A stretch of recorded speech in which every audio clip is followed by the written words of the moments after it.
Welcome into A to Z Sports Prime Time. It's been a minute. Hope you guys are having a great evening thus far. We are going to talk about Mike Vrabel, who had a little bit of a blow up today at the press conference. I think on a scale of football coaches blowing up, it was pretty mild, but it is worth talking about because I think it speaks to a larger frustration and a disconnect between how fans look at their football team and how the people who are still existing in this unrelenting hell that is the Tennessee Titans season look at their football team. We are going to get into Malik Willis. His opportunities seem to be non-existent, and whether that means that this is the end, ostensibly, of his career here. A gone viral video is how we'll end the show, and I am looking forward to getting into that with you because we have to point and laugh at dumb sports fans together. Before we get started, by the way, Happy New Year. It's good to be back with you guys. I know we've had a decent amount of time off since we last met. Obviously, we didn't talk after the New Year's Eve game, but it is good to be back with you all as always and looking forward to getting into 2024 with you together. Before we get started, need you to share the broadcast around. Just because it's a new year doesn't mean that the protocol for that has changed. If you're hanging out on Twitter, please retweet the show, bottom right-hand corner. Facebook Live like Billy Jones or Brandon Blair Woods. You can like the video. You can subscribe to the channel. You can share now to public in the bottom left-hand corner of your screen. If you're on YouTube, you can also subscribe to the channel. Twitch is the same. Like the video while you're there, and we would be grateful for you doing so. So we'll talk about Mike Vrabel losing his cool a little bit today after what I thought, it says in the title, a silly Titans media question. And with all due respect to my buddy Gentry Estes, who I do have a lot of respect for, and I understood the direction that he was going with the question. It's just a bit of a dumbass question to ask. Not like I haven't asked dumbass questions myself. So, I'm not throwing stones from glass houses. It's just objectively, it was a pretty tough question to ask a football coach. So we'll get into these things together. Let's go ahead and do it. Welcome into A to Z Sports Prime Time from the Zen Sports Studios. I'm your host, Buck Rising. I am proud, as always, to be presented to you by the aforementioned Zen Sports. Download the app, plug in the promo code ATOZTN, and get up to $1,000 on your no-danger first wager. ZenSports.com for more information. The law offices of Amanda J. Gentry, wherever justice demands. Amanda J. and her team have you covered. Get your constitutional rights protected by the best in the business at AmandaJGentry.com. And TrueMav Fitness. TrueMav Fitness in the Gulch, a new way to work out for the best version of you. New Year's resolutions, many of you trying to get in the gym, that's fine. There's no better gym, no better workout experience for you to experience than TrueMavFitness.com. So as we look at everything that's going on with the Titans, right? They're in a really, really bad spot. They have 5 wins. It's honestly pretty wild that they have 5 wins, given just how much they don't look like a professional football team out there. And it's all manner of reasons, right? And it's the same stuff, talking about it over and over and over again, mind-numbing type of stuff, to the point where I was talking about this with Jim Wyatt on the sidelines of the Texans game, pregame. We were down on the field at NRG Stadium. We were getting ready for the game. And, I don't think any of us thought that the Titans were going to go into Houston and beat the Texans with C.J. Stroud. I don't know that any of us expected for them to get their asses kicked that summarily the way that they did. Randy Howard says it's not the Titans, Buck. It's the team of which we do not speak. Yeah, I made that joke today on the radio show, joking about the idea of, I don't think I'm going to call them by their actual names until such time as they earn it back. I was just going to refer to them as the local professional football team for the foreseeable future. They have to earn back the name Tennessee Titans because this team is unrecognizable as far as the Tennessee Titans go. So talking to Jim Wyatt about it on the sidelines, of course, the GOAT, Jimmy Wyatt of TennesseeTitans.com. And I was getting into it with Jimmy about not getting into it, but just kind of going back and forth on, well, this is the first really, really bad season that I've covered. I was here for Marcus Mariota's rookie year. That was my first year living in Tennessee. I was working in sports media, but I was working part-time overnights at 102.5, for $10 an hour. I wasn't anybody of consequence, nor was I covering the Tennessee Titans yet. So it was not, I could avoid them, right? I didn't have to care about them at 3-13 in Marcus Mariota's rookie season, other than I knew that the coach was going to get fired and that this would be an opportunity for me to start covering an NFL team in Mike Mularkey's first full-time season. And that's what ended up happening. So I have never, until last season, I'd never covered a losing season. And even then, they started 7-3, so it didn't feel quite as bad as this, right? They were in it until week 18. They had the opportunity against the Jacksonville Jaguars. Whether you want to blame the officiating, whether you want to blame them, they squandered it, and the AFC South went to the Jags. So now this is truly the worst season that I've covered, and I'm not going to say that this is worse than 2-14. I wasn't here for 2-14, and of course, 5 wins is better than 2 wins, even if the results end up being the exact same. And I'm looking around at this thing with Wyatt and saying,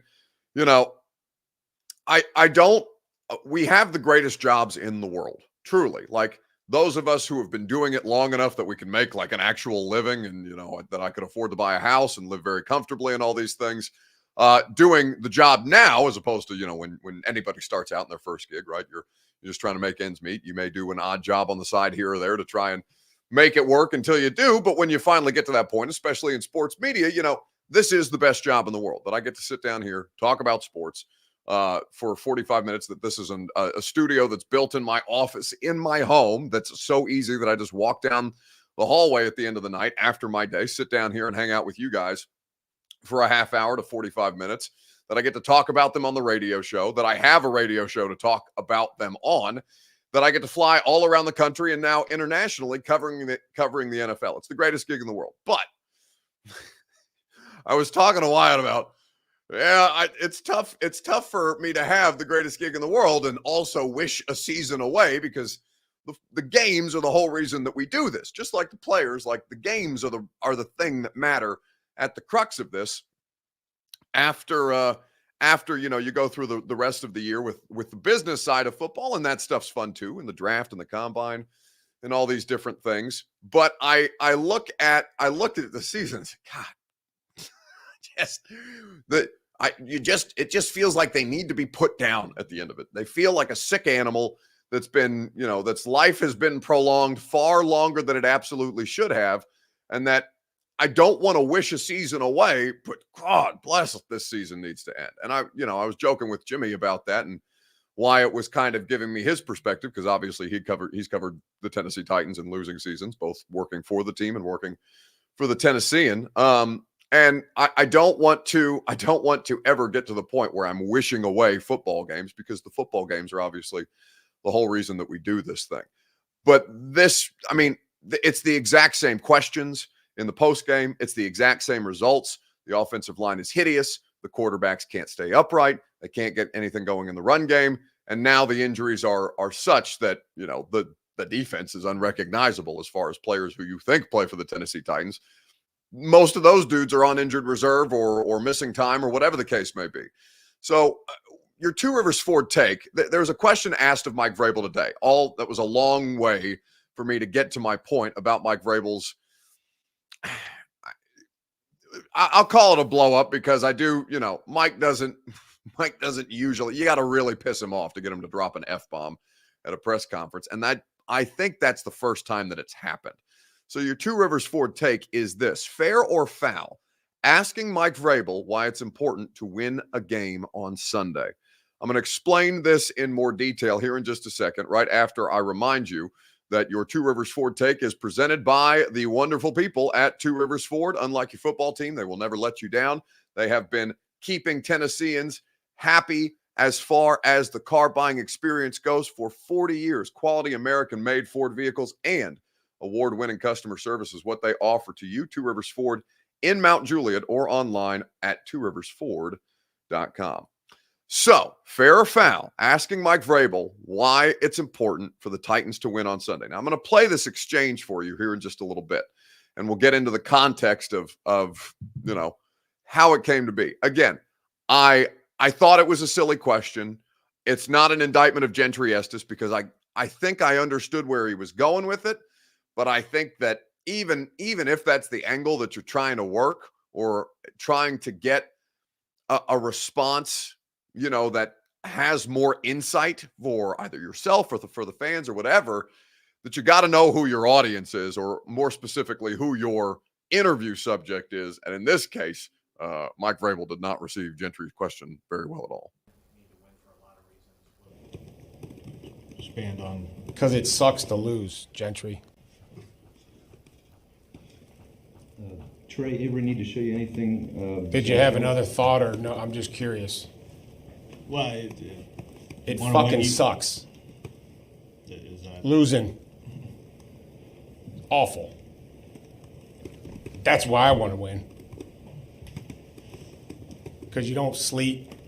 You want to win for the players that bust their tail. That's it. So that's Mike Vrabel responding. And I asked Bert not to censor it, because I think it's important for you guys to hear, unvarnished, pissed off Mike. The question, because you can't hear it, it didn't get cut off. It's just very low because we're not all mic'd up for sound, obviously, the way that he is. But the question was, why is it important for you to win on Sunday? Now, the question is a dumb one, okay?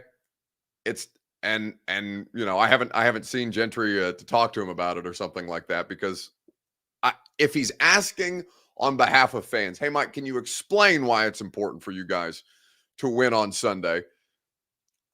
Then I get kind of where he's working. I haven't spoken to Gentry yet. I wasn't at the press conference because the press conference was during the radio show today, but we were carrying it on live air. And of course, when he drops the F-bomb, it sends Lucas spiraling and scattering, trying to make sure that him saying it bleeping sucks doesn't go out over FCC airwaves. But the question, fair or foul, is it fair to ask Mike Vrabel why it's important to win on Sunday? I'm gonna get into this with you guys here in just a little bit. Wesley Bates says his seat is heating up. That's why everyone isn't safe. Well, no, his seat's not heating up. That's like Mike Vrabel's seat has remained the same temperature the entire year. Next year, we can talk about, depending on how the results go, whether Mike Vrabel is actually, on any kind of a hot seat. Mike Vrabel's going to be the head coach of the Tennessee Titans in 2024. Now, if they don't get off the mat, if they're struggling halfway through, can they make a change? All these different things, sure, but we're not there yet, and ownership has zero interest in firing Mike Vrabel. They don't want to trade him. They don't want to fire him. He's going to be your head coach. So any kind of hot seat talk is just from fans, because organizationally, that's their coach. They're sticking with him. They have continued to stick with him through this point. I'm not going to guarantee you 100% anything in sports, but there's a 99.9999999% chance that Mike Vrabel is your coach next year. How are you so sure, Marco asked? Because I talk to people, Marco. It's my job to. That's the whole reason that I have the streaming show. It's the whole reason I have a talk radio show. It's the whole reason I'm on the Titans radio network. It's the whole reason I talk about your godforsaken football team, because I talk to people. It's my job to. That's how I'm so sure. Just the same as, like, I'm not just some asshole that sits down here in front of a microphone in their mom's basement and rambles on about a football team with no credentials or whatsoever. Not that I need to, flex my credentials on you guys from time to time, but like, I'm 7 years covering an NFL football team. It's literally my job to talk to people before I come in here and try and, expand upon those things for you guys. I think that when you look at all the different things, that Mike Vrabel is up against, fans want the Titans to lose. Totally understand why fans want the Titans to lose, especially at this point.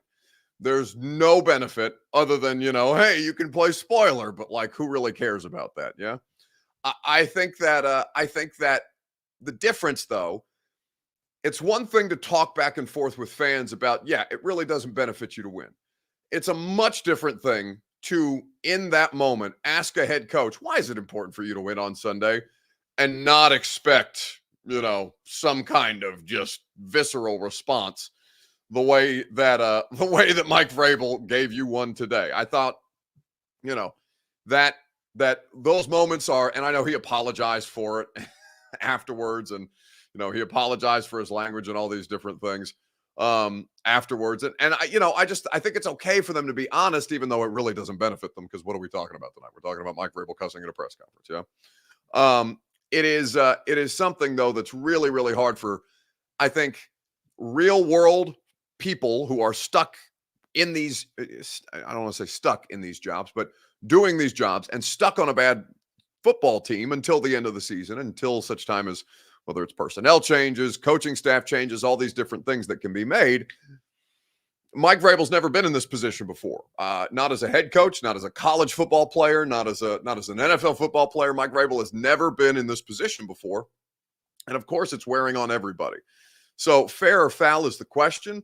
I'm going to answer that myself here in just a second, right after I remind you that the Primetime Show is made possible by the law offices of Amanda J. Gentry. Go to amandajgentry.com for your constitutional rights to be protected, to work with the best legal team out there, to inform you about your constitutional rights so that you can be adequately protected and informed wherever justice demands. Amanda J. and her team practice law in 35 counties, Tennessee family and criminal courts in 35 counties across the state of Tennessee.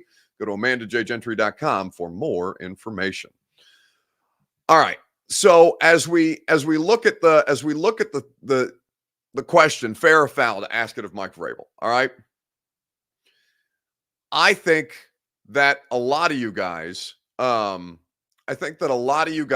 going to answer that. I think a lot of you guys are going to answer that the question is fair. And I think that's okay for you to answer that the question is fair, because you're not looking at this. You may not be looking at this as the same way as the rest of us, or that Mike Vrabel does, or whatever. If you think that it's fair from your perspective, okay. I'm going to disagree. I think the question is a really, really bad one. Like, I just don't think that you can, in any kind of serious way, not expect a coach or a player to not lose his shit on you when you ask him, hey, why is it important to win, when literally their entire existence revolves around winning? When they hate losing more than they hate winning. Again, I'm going to play the clip for you guys again here in just a second, but like, the question is so entirely foul because it completely lacks the context of who these people are at their core and what it is that they spend hours upon hours away from their families, their friends, their loved ones, just miserable during the season, whether they're winning or they're losing, trying to avoid losing, right? They are fundamentally constructed different than you and I, unless you've played, high-level college athletics or played in professional sports or whatever the case may be. You have to be wired differently. It's not like, we can sit here and tout our high school football credentials and say, I know what it is to compete in sports. I know what it is to have my hand in the dirt. No, you're a bleep hole if you think that way. You're completely lacking context of what it is and how it is that these people have dedicated their entire lives to not losing, right? Not just to winning, but to not losing.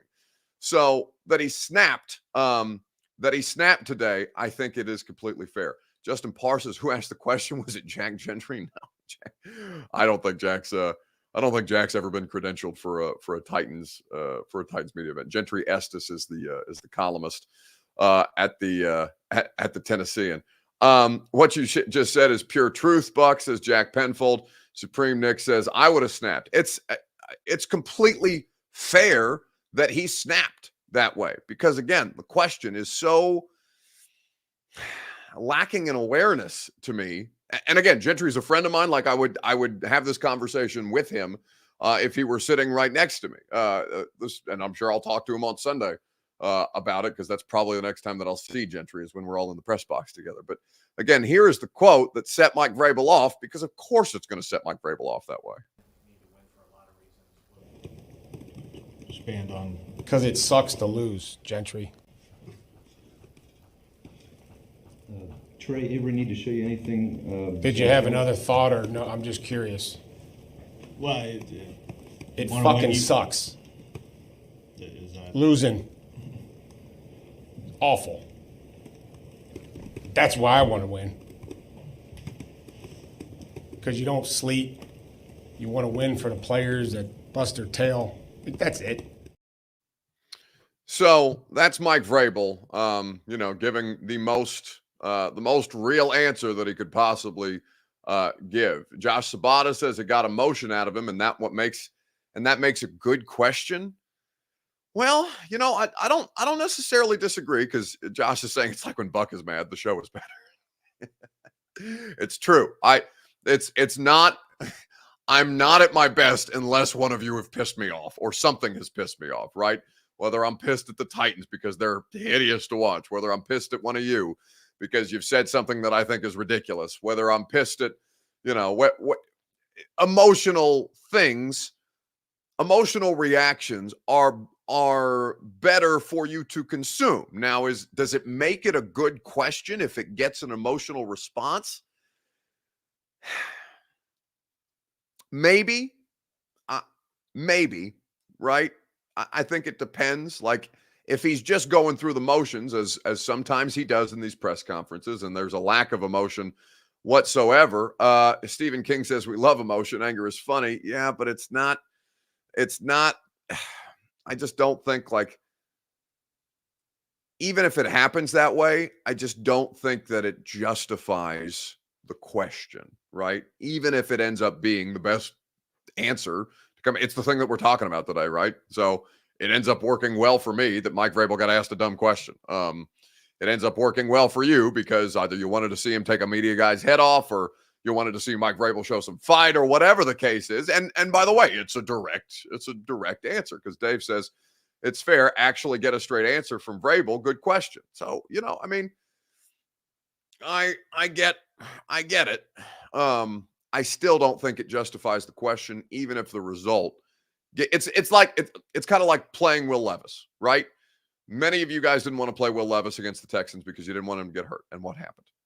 We 100% got hurt, and not just a re-aggravation of the existing injury, but he sustained a new injury. It's the wrong opinion of wanting to shelf Levis gets to be right when Levis gets hurt, even though it is 100% still the correct position to say if the rookie quarterback is healthy enough to play and to protect himself, then he needs to play to gain valuable reps and experience.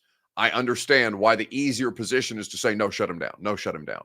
But I'm just never going to be okay with the idea of, yeah, you know what we're going to do with the football players? We're not going to let them play football. It's a bit nonsensical. BF says, Buck, what would you have done if that happened to you today? I mean, I don't know because it didn't.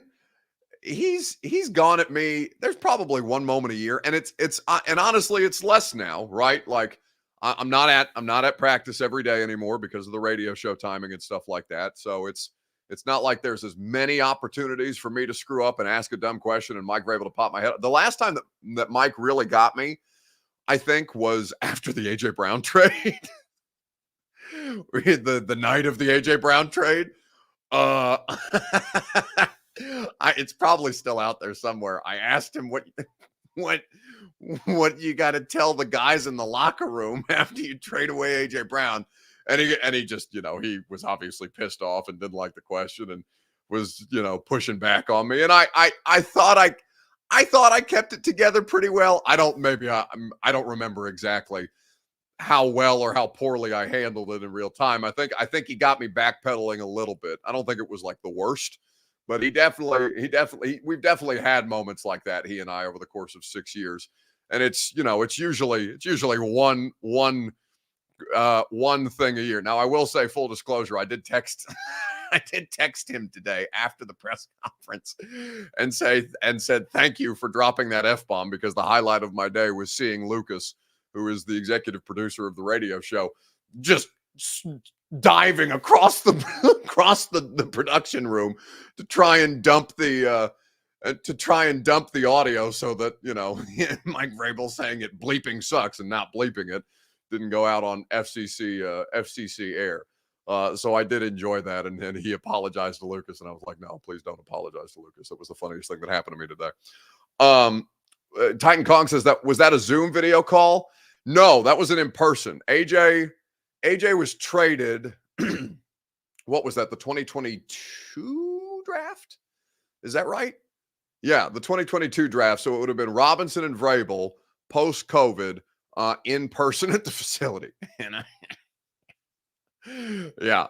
that's probably the last time that Mike kind of went at me for a question, and I'm sure I backpedaled. I'm sure I did a little bit, but yeah, that is what it is. Did he text you back? Says Justin, yeah, it's what it is. Anyway, Randy says couldn't see Lucas, but I wonder if he had the same face he did when Bert dropped some non-FCC language. Yes, 100% he did. That is entirely correct. He was panicked.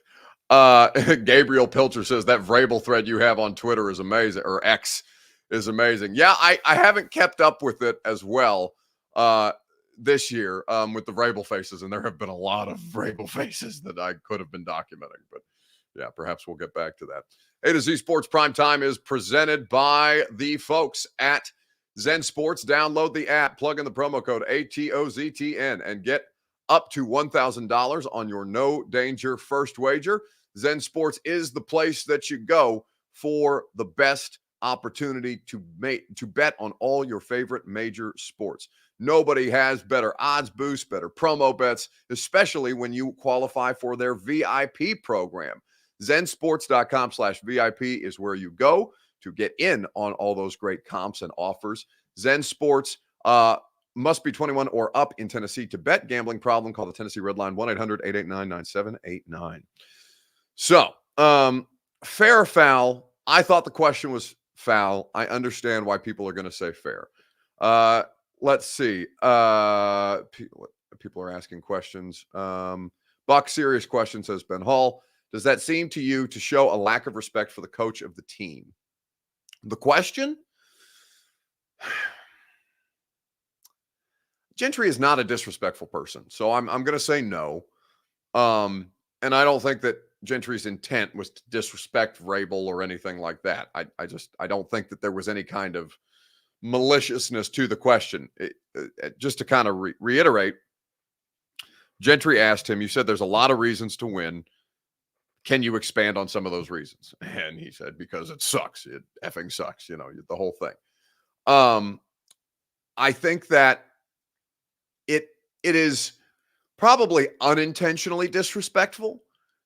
I know it was not intentionally disrespectful. His intent with that question was not to disrespect Mike Vrabel or to disrespect the football players who are out there trying to bust their ass, even if they're not good. Right? It's like Dylan Radins gave us the quote in the locker room in Houston on Sunday. It's not like we're not trying, right? And he's right. Like, they're trying. It's just they're not good. They're just not very good. BF says I haven't laughed this much all year. Well, that's a terrible joke by you because it's January 2nd and I hate those jokes. Titan Cog says, Buck, how would you have responded to that after being asked that? Just curious on your perspective. Probably the same. I think it's a stupid question. I think it's ridiculous that that anybody would have that cross their minds in a way, like, other than like us talking about, like, okay, what do they actually have to play for? And the answer is nothing. Play spoiler. Okay, whatever. Nobody cares. I don't know that I would have cussed out a reporter, or not. I mean, he didn't cuss out a reporter. He just used a cuss word in responding to the reporter. But I agree with him. Like, they're coaching and playing for their jobs, for their livelihoods. It's like me showing up here every night. Why do I do it? Because I have a mortgage payment. Why do I do it? Because I have a car payment. Why do I do it? Because I have, an electric bill, and I got a cat that I got to provide for, and things like that. Because it's my job and I'm paid to. Somebody asked me on Twitter the other day. In fact, it was Sunday.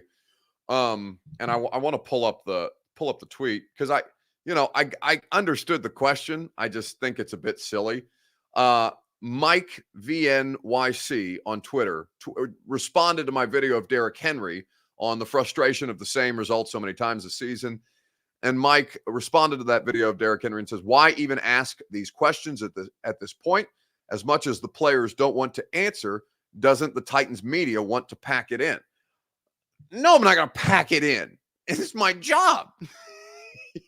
I'm going to bitch about it. I think they're terrible. It's not my favorite thing in the world to do on a Sunday on New Year's Eve is watch, to travel on the road for a 5-win football team, to watch them get their asses kicked and then go in and ask them the same damn questions I've been asking them for I mean, borderline 14 months at this point because they've only won one road game in 14 months. So it's been this experience every time I go on the road. But no, I'm not going to pack it in. This is still the greatest job in the world, even at 5-11. It would be it's not the same at 11-5 as it is at 5-11, but I've done 11-5. I've done 12-4. I've done playoff runs. Like, it's not going to be that every year. It's unrealistic. So am I going to pack it in just because they stink? No, that's my job. If I did, each and every one of you should be able to say, well, you don't deserve to do this job anymore if you're willing to pack it in at 5-11. It was not the question was not disrespectful intentionally, but I took it a bit disrespectfully because I'm like, no, what do you mean? I don't turn on the red zone. I'm watching every snap over and over and over again. I rewatched that damn game today because I was going to do 3 hours of radio on it and an hour, or it's going to be maybe a 30 to 45 minute streaming show tonight on it because that's my job. That's how it goes. Nate's burner says, if we have to suffer, you have to suffer.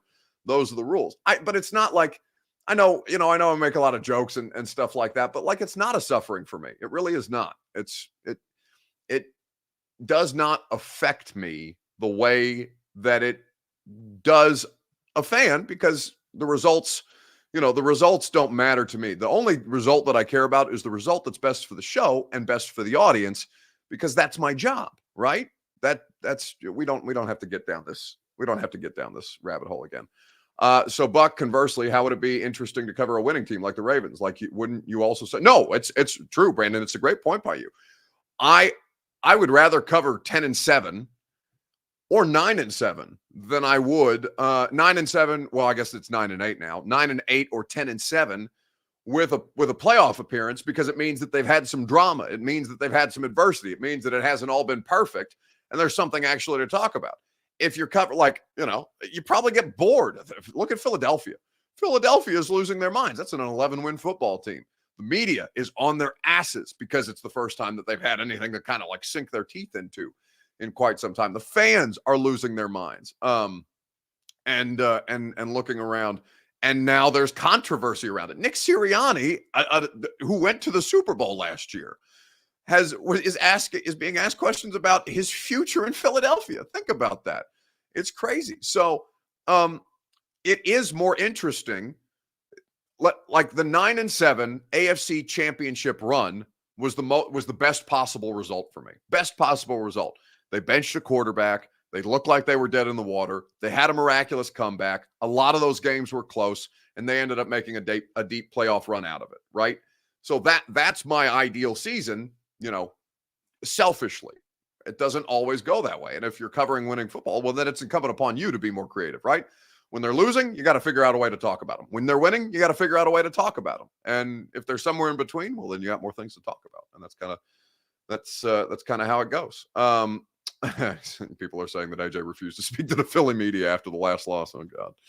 Well, that's a different matter entirely.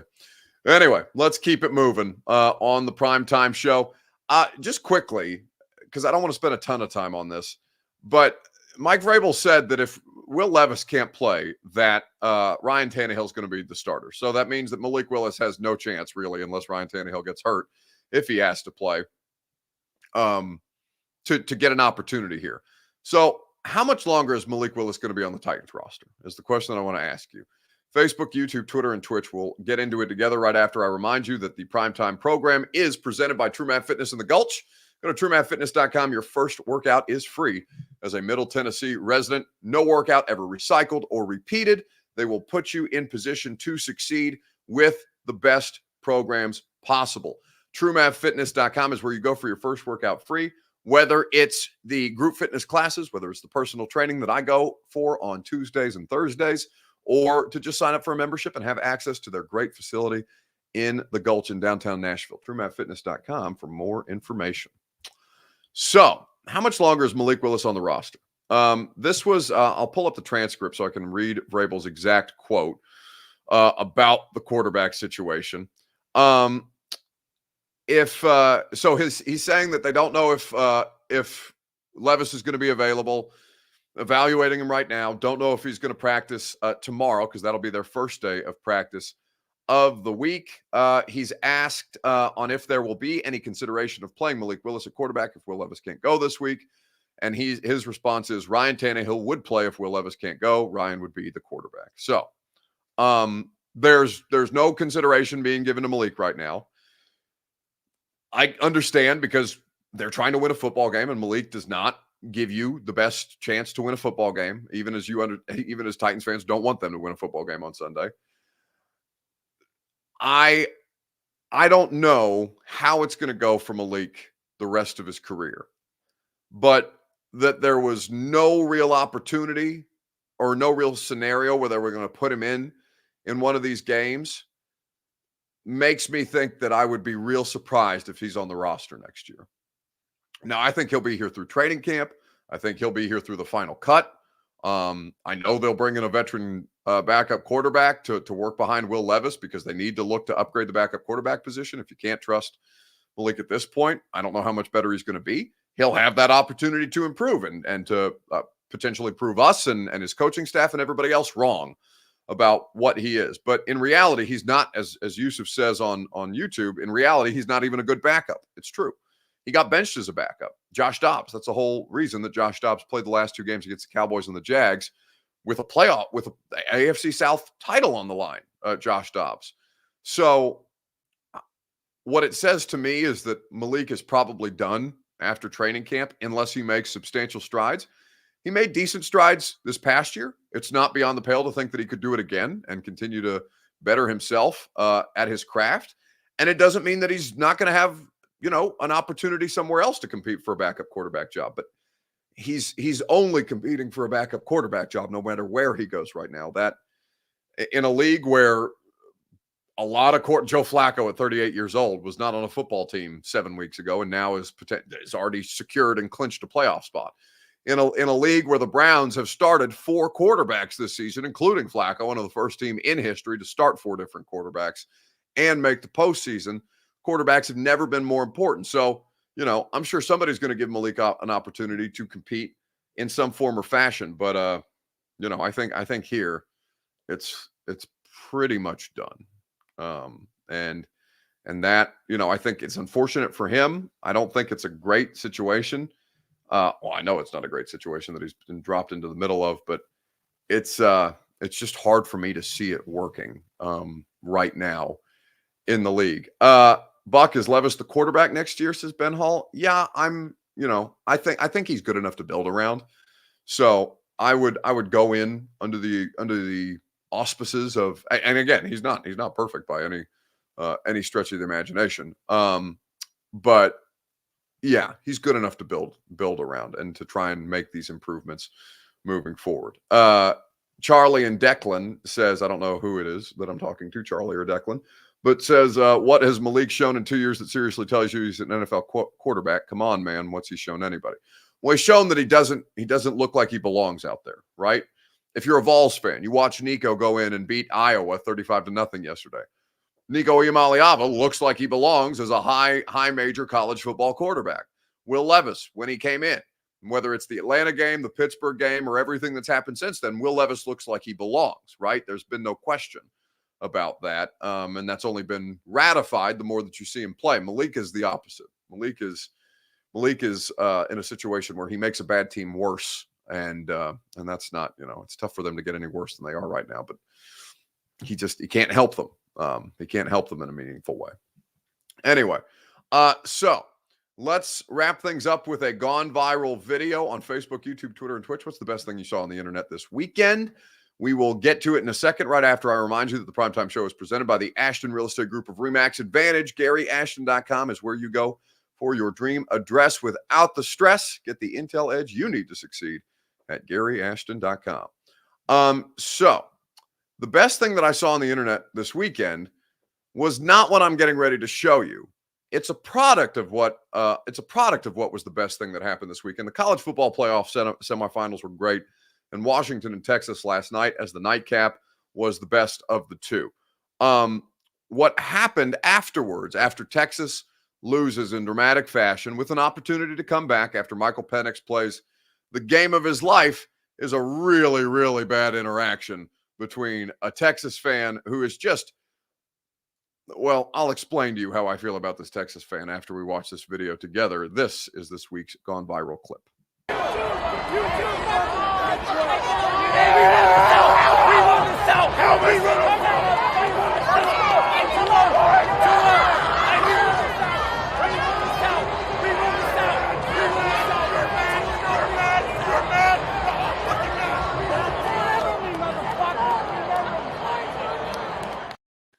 Remember me, mother bleeper, remember me, is what that sad ass, pathetic loser Texas fan is sitting there screaming at a bunch of college kids. Like, how small must your penis be to think that you are going to sit there and harass a college football player like it's some kind of victory? Remember me, yeah, remember me in front of your kids like you're some kind of shining beacon of light to be held to any kind of a standard. That dude has truck nuts on his car. He's got, he's probably dealing with a micro situation down low. That man is the most embarrassing example of what it is to be a sports fan. That is the lowest common denominator. That is the kind of behavior that is never going to be acceptable. That person should never be allowed to attend a college football game again if he thinks that he's a big, tough man, big, tough Texas fan, because he's out here screaming, remember me, mother bleeper, after his team just took an L. Idiot. Just an idiot. I could not have a lower opinion of a human being than that particular person arguing back and forth with a bunch of college football players just because his team lost. What a joke. Anyway. You're right. The show is better when I'm pissed. That's going to do it for us tonight on the Primetime Show. It's good to be back. It's good to be back here in 2024. I always enjoy spending my evenings with you guys Sunday through Thursday night. I know it's a shorter week, so there will only be 3 Primetime shows this week. We will have a 615 Sessions podcast. We'll get that up and rolling. Tomorrow we'll do the install with Greg Cosell of NFL Films and enjoy that together. Yeah. I will talk to you tomorrow morning at 10 a.m. on 104.5 The Zone. See you guys. Expand on. Because it sucks to lose, Gentry. Trey, ever need to show you anything? Did you have another thought or no? I'm just curious. Well, It fucking sucks.